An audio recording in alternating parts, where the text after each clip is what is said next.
Hello बच्चों। कल जैसा कि हम लोगों ने पिछले लेक्चर्स में डिस्कस किया था, कंट्रोल सिस्टम सेकंड यूनिट से टाइम रिस्पांस एनालिसिस पे लेक्चर बनाया गया था। तो टाइम रिस्पांस एनालिसिस की जो बात की गई थी, कंट्रोल सिस्टम में दो कैटेगराइज में डिवाइड हुआ। एक तो ट्रांजिएंट टाइम रिस्पांस मिला और दूसरा हमारा स्टडी स्टेट रिस्पांस मिला। हमने कहा ट्रांजिएंट रिस्पांस हमारा वो था जिसमें इनिशियल वैल्यू पाया जाता है, इनिशियल पार्ट्स पाया जाता है, और स्टडी स्टेट वो था जहाँ से हमको आउटपुट कांस्टेंट मिल रहा है। और ट्रांजिएंट और स्टडी स्टेट को जो जिस वक्त दोनों सेपरेट होते हैं, जहाँ पे ट्रांजिएंट व्यतीत हो रहा है, यानी उस टाइम को हमने कहा था सेटलिंग टाइम बोलते हैं, टीएस बोलते हैं। ये भी बताया था कि किसी सिस्टम में, किसी वर्किंग में अगर टीएस टाइम हमारा जितना जल्दी मिलेगा, स्टडी स्टेट हमारा उतना ही ज़्यादा व्यतीत मिलेगा हमको। अब यहाँ पे जो डिस्कस किया गया था, एक वर्ड आया था स्टडी स्टेट एरर का। तो हमने ये बताया था कि जो ट्रांजिएंट टाइम है, डिजायर आउटपुट है और एक्चुअल आउटपुट है, दोनों के बीच में डिफरेंस आएगा। कोई जरूरी नहीं है कि जो आप 100% चाह रहे थे और स्टडी स्टेट में वो आपको 100% मिल जाए, कोई जरूरी नहीं है। लेकिन हो सकता हो 100 से ज़्यादा भी मिल जाए, ऐसा भी हो सकता। तो उसको जो डिफरेंस आता है, डिजायर आउटपुट और एक्चुअल आउटपुट, जो आप चाह रहे थे और जो हमको मिल रहा है, दोनों के बीच में जो डिफरेंस आएगा ना, उसी को हम स्टडी स्टेट एरर बोलते हैं। स्टडी स्टेट एरर को फाइंड आउट करने के लिए हमने कल एक फार्मूला भी डिराइव किया गया था। फार्मूला ये बना था, limit S tends to 0 S R S upon 1 plus minus G S into H s था। प्लस माइनस का मतलब ये था कि वहां पे जो फीडबैक था वो हम पॉजिटिव निगेटिव पे डिपेंड करेगा। आर एस क्या था? हमारा रिफरेंस इनपुट था। रिफरेंस इनपुट के लिए कल हमने 4 इनपुट स्टैंडर्ड इनपुट सिग्नल का जिक्र किया गया था। और वो हमारा स्टैंडर्ड इनपुट सिग्नल क्या था? एक तो स्टेप इनपुट था, स्टेप इनपुट जिसको हम पोजीशन फंक्शन बोलते हैं। दूसरा हमारा क्या था? रैंप इनपुट था, जिसको हम आपका वेलोसिटी फंक्शंस बोलते थे। और तीसरा हमारा पैराबोला था, जिसको हम एक्सीलरेशन फंक्शन बोलते थे। और चौथा इम्पल्स था, जो इम्पल्स हमारा क्या, नथिंग ओनली एम्पलीट्यूड था, क्योंकि वो delta t tends to 0 time के लिए चलता है। तो इसमें जो यानी मेनली अब यहाँ पे 3 मिले, एक तो स्टेप मिला, दूसरा हमारा क्या मिला, पहला स्टेप, दूसरा रैंप, तीसरा पैराबोला। इन तीनों में आरएस की वैल्यू हम इस स्टडी स्टेट एरर के फार्मूले में मेंशन करेंगे। आपसे क्वेश्चन फाइंड आउट करने के लिए दे सकता है कि determine the steady state error for step input के लिए, या पैराबोला के लिए, या आपसे कह सकता है रैंप के लिए। तो उसको हम डिराइव करना पड़ेगा, क्या फार्मूला बनता है उस चीज को आज हम लोग डिस्कस करेंगे 1 by 1 तीनों के लिए कितना कितना हमारे स्टडी स्टेट एरर का फार्मूला क्या बनता है। और इस पे न्यूमेरिकल भी एक आता है जो आपको क्वेश्चन सॉल्व करने के लिए आ सकता है, यानी ये एक 10 नंबर का क्वेश्चन यहाँ पे बन सकता है।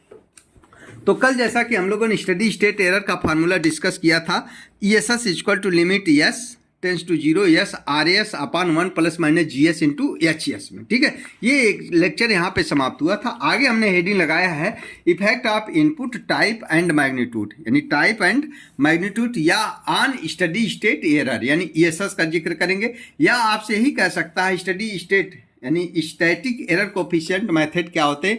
या आपसे ये भी क्वेश्चंस पूछ सकता है कि study state error position coefficient क्या होते हैं। तो उसमें 3 मिलेंगे कोफिशिएंट, कैसे कैसे, इस चीज़ का आज हम लोग जिक्र करेंगे और डिटरमाइन किया जाएगा। तो पहला हम हेडिंग लगाए थे, reference input is step of magnitude ए। उस केस में कितना होगा, कैसे होगा, इसका हम लोग जिक्र करेंगे।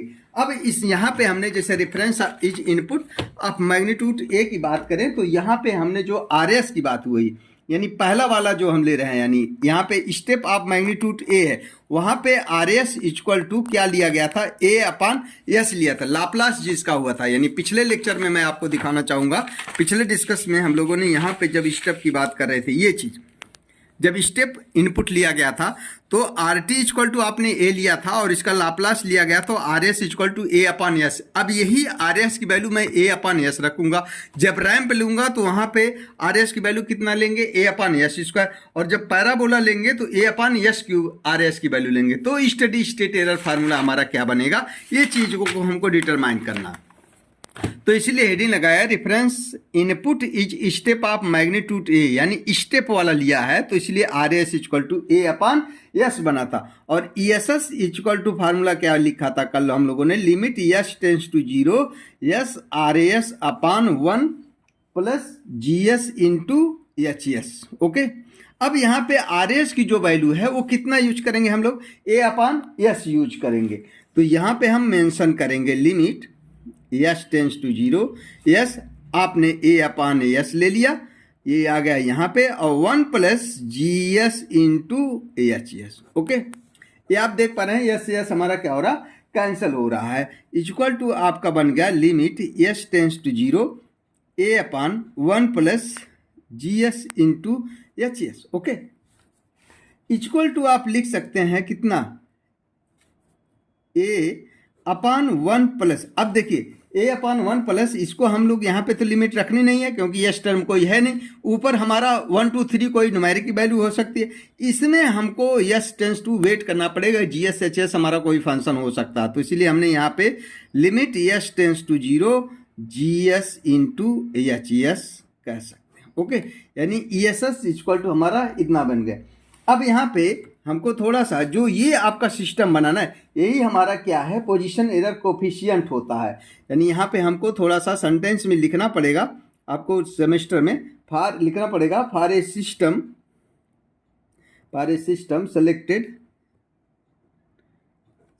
Selected limit S tends to 0 G S into H s is constant and called positional error coefficient, positional error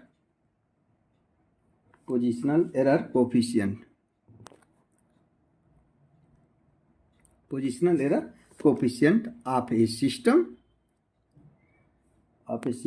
and denoted by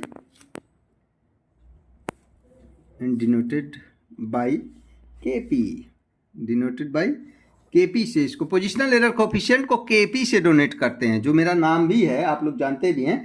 तो यानी केपी इक्वल टू क्या हो गया, limit S tends to 0 G S into H s. देखिए यहाँ पे positional error coefficient का भी फार्मूला मिला, KP equal to limit S tends to 0 G S into H S, इसी को हम positional equal to positional error coefficient बोलते हैं, पोजिशनल एरर कोफिशिएंट। बहुत इंपॉर्टेंट है ये सब, जरूर पेपर में आते हैं। This is the positional error coefficient, यानी इस वैल्यू को आपने केपी बोल दिया, तो देन ईएसएस इक्वल टू क्या बन गया भाई, ईएसएस इक्वल टू जो फाइनली बना ए अपान 1 प्लस केपी, यानी ये फार्मूला आपको याद होना चाहिए। अब मान लीजिए स्टडी स्टेट एरर पूछ लेता पोजिशनल एरर कोफिशिएंट में, तो पहले हमको केपी की वैल्यू कैलकुलेट कर लेंगे, s tends to 0 G s into H s function आपको दिया होगा, इसमें रख करके केपी की वैल्यू निकाल लेंगे। ये हमारा क्या एम्पलीट्यूड है, ये दिया होगा, ये भी क्वेश्चन 1 2 3 4 5 कुछ दिया होगा, इसमें रख देंगे, तो स्टडी स्टेट एरर हम बहुत आसानी से डिटरमाइन कर पाएंगे। जब स्टेप ऑफ मैग्नीट्यूड ए दिया हो और ए की वैल्यू, ऐसा भी क्वेश्चन की step of magnitude 25 and also open loop close loop system इतना G s into H s equal to इतना, also determine the steady state error, तो उस केस में हमको ये फार्मूला यूज करेंगे, या डेरिवेशन पूछेगा तब भी हम कर लेंगे। अब दूसरे की बात करते हैं, दूसरा जो है हमारा पैराबोला के सॉरी रैंप के केस में देखते हैं। पहले नंबर 2 जो है हमारा reference input is ramp of magnitude ए, ठीक है। अब यहाँ पे एक चीज हम आपको बताना चाह रहे थे, ये इस वाले क्वेश्चन में एक आप यहाँ पे ग्राफिकल, मतलब इसका जो है आप ये बना सकते हैं, ग्राफ हमको बनाना हो तो अभी हम थोड़ा सा छूट गया था, एक ग्राफिकल रिप्रेजेंट, यानी आपको ये आउटपुट ये चाहिए था, ठीक है, और आपको जो मिला आउटपुट ये ऐसा चला, ओके, ऐसे मान लीजिए चला। यहाँ पे आपका ये जो पोर्शन था इधर वाला जो है, ये आपका क्या है, डिजायर आउटपुट, मतलब हमको चाहिए था ये डिजायर आउटपुट, और ये जो आपको मिला है ये हमारा क्या है, एक्चुअल आउटपुट। इसके बीच में यही तो ईएसएस है, यही हमारा क्या है, ईएसएस है, और ईएसएस इक्वल टू क्या फार्मूला मिला, ए अपान 1 प्लस केपी मिला है। अब यही स्टडी स्टेट एरर हमको इसके बीच का जो डिफरेंस आ रहा है यही डिटरमाइन करने के लिए फार्मूला फाइंड आउट कर लिए, ठीक है। अब जब दूसरे की हेडिंग करते हैं कि रैंप ऑफ मैग्नीट्यूड ए, मान लीजिए रैंप ऑफ मैग्नीट्यूड ए हो, उस केस में अब यानी आर एस की जो वैल्यू ले लिया है वो आपने कितना ले लिया, ए अपन एस स्क्वायर ले लिया। ओके, और ई एस एस का फार्मूला तो आपका वही रहेगा जो हम लोगों ने डिराइव किया, S R s upon 1 plus G S into H S. R s की वैल्यू हमारी यहाँ पे चेंज होगी, लिमिट एस टेंस टू 0 और आपका यस हो गया, आर एस के स्थान पे a upon s square divide by 1 plus G S into H s. Okay, अब देखिए यहाँ पे एस स्क्वायर था, ये के एस था, ये के एस से ये आपका क्या हो जाएगा, कैंसिल हो जाएगा, यानी बचेगा कितना, limit S tends to 0 A upon s और 1 plus G S into H s. Okay, अब इसको आप ऐसे कर सकते हैं, लिमिट एस टेंस टू 0। अब देखिए ये अपान आपका एस मल्टीप्लाई हो गया, S G S into H S हो गया। ठीक है, अब लिमिट रखेंगे तो ये टर्म हमारा 0 हो जाएगा, बचेगा कितना, ये वाला टर्म हम अभी हम इसमें नहीं रखेंगे, क्यों, क्योंकि यहाँ पे हमको यूज करना पड़ सकता है, यानी हम कह सकते हैं ए अपान जो वैल्यू बन गई, limit S tends to 0 s G S into H s. ठीक है, तो s S equal to A, यहाँ पे जो सेलेक्टेड सिस्टम है यानी ये आपका क्या है, कांस्टेंट, भाई जैसा उस वाले में लिखा गया पर इसमें भी लिखना पड़ेगा, for a selected system, for a selected system limit S tends to 0 s G S into H s is constant, is constant and called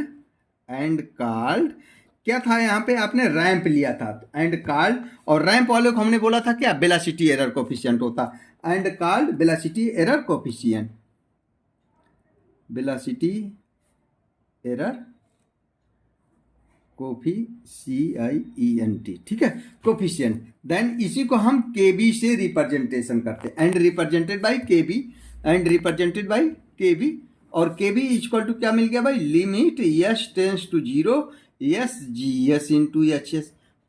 okay, KB हमारा एरर कोफिशिएंट होगा, वेलोसिटी एरर कोफिशिएंट, इसी को हम velocity error coefficient बोलते हैं, velocity error coefficient. Okay, अब यहाँ पे एस एस इक्वल टू क्या हो जाएगा, ए अपान, और इसकी वैल्यू आपने कहा दिस इज द केबी, तो ये आपको केबी मिल गया, स्टेडी स्टेट एरर। अब यहाँ पे वेलोसिटी एरर कोफिशिएंट हम निकाल लें तो ये एस मिल जाएगा, ए की वैल्यू हमारा दिया होगा तो एस इक्वल टू ए अपन केबी कर देंगे। ओके, निकल जाए। और अब इसको जो ग्राफिकल रिप्रेजेंटेशन में अगर बात करें तो ये आपका भाई रैंप था तो हमने रैंप बनाया, और आपने इसका ऐसे मान लीजिए आउटपुट ऐसे पाते गए, ऐसे आपको मिल गया। ठीक है, ये जो टेढ़ा मेढ़ा मतलब ये चल रहा है, यही हमारा क्या एक्चुअल आउटपुट है, कि मतलब पोजीशन ऐसे चला है, एक्चुअल आउटपुट। ठीक है, और ये जो आपने स्ट्रेट लाइन को, ये हम उससे उम्मीद करते थे कि हमको ये चीज़ हमको मिले, तो इसीलिए हम लोग इसको डिजायर आउटपुट, इसके बीच में एक गैपिंग आ गई जिसको हम ई एस एस बोलेंगे, यही आपका ए अपान के पी हो गया। Okay, this is the total time C T होता है, और ये आपका क्या होता है, टाइम होता है। क्लियर, डिजायर आउटपुट और एक्चुअल आउटपुट के बीच में डिफरेंस आया है, इसी को हम ई एस एस बोलते हैं, जिसको ए अपान केबी से रिप्रेजेंट करते हैं। जब हमने रैंप ऑफ मैग्नीट्यूड ए लिया, यानी आर एस की value A upon s square लिया। तीसरा जो डिस्कस करेंगे, ए अपान क्या करेंगे, एस क्यूब लेंगे। थर्ड की बात अगर करें तो रेफरेंस इनपुट इज पैराबोला, है ना, पैराबोलिक ऑफ मैग्नीट्यूड ए। ठीक है, अब इस केस में जो आर एस था वो हमारा कितना था, ए अपान एस क्यूब ले लीजिए। E S S equal to formula आपका वही रहेगा, limit S tends to 0 S R s upon 1 plus G S into H s. Okay, R s की value A upon s cube रखना है, तो limit S tends to 0 s A upon s cube divide by 1 plus G S into H s. Clear, ये देखिए S cube है, यहाँ पे एक एस है, एक एस यहाँ पे कैंसिल होगा, एस स्क्वायर टर्म्स बचेगा, यानी आप कह सकते हैं limit S tends to 0 A upon s square और 1 plus G S into H s. Clear, अब यहाँ पे जब मल्टीप्लाई कराएंगे तो एक एस स्क्वायर टर्म बचेगा, एक एस स्क्वायर इसमें आएगा, तो एस स्क्वायर में मैं लिमिट रख दूंगा तो 0 हो जाएगा। यानी फाइनली बच रहा कितना, a upon limit S tends to 0 s square G S into H s. ठीक है, e S S equal to, इसमें जो ये सेलेक्टेड सिस्टम है यानी ये वाला जो selected system, this is the constant, this selected system is called the constant. इसमें भी आपको इसी तरीके से सो फार ए selected system limit s tends to 0 s square gs into hs is constant and called velocity error, sorry, acceleration error coefficient,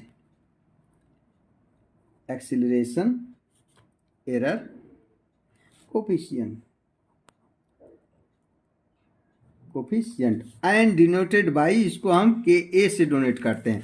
then कह सकते हैं क्या, के ए इक्वल टू कितना है, limit S tends to 0 s square G S into H s. Then आप कह सकते हैं ई एस एस यानी स्टडी स्टेट एरर आपका कितना निकलेगा, ए अपान के ए। ठीक है, यानी के ए ही हमारा क्या है, ये आपका एक्सीलरेशन एरर कोफिशिएंट होता है, एक्सीलरेशन एरर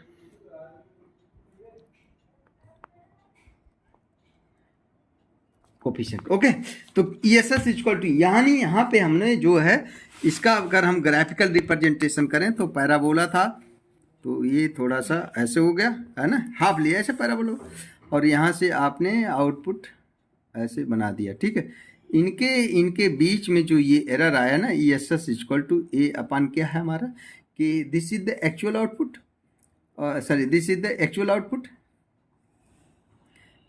आउटपुट और this is the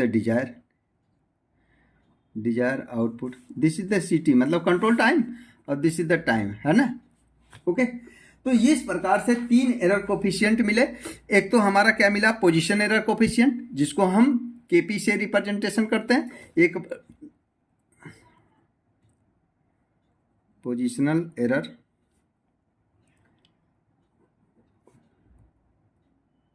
coefficient KP equal to formula मिला, limit S tends to 0 G s into H s. ठीक है, एक हमारा जो वेलोसिटी एरर कोफिशिएंट मिला, केबी से बोलते हैं इसको, limit S tends to 0 s G S into H s. And तीसरा जो होता के acceleration error coefficient, limit S tends to 0 s square G S into H S.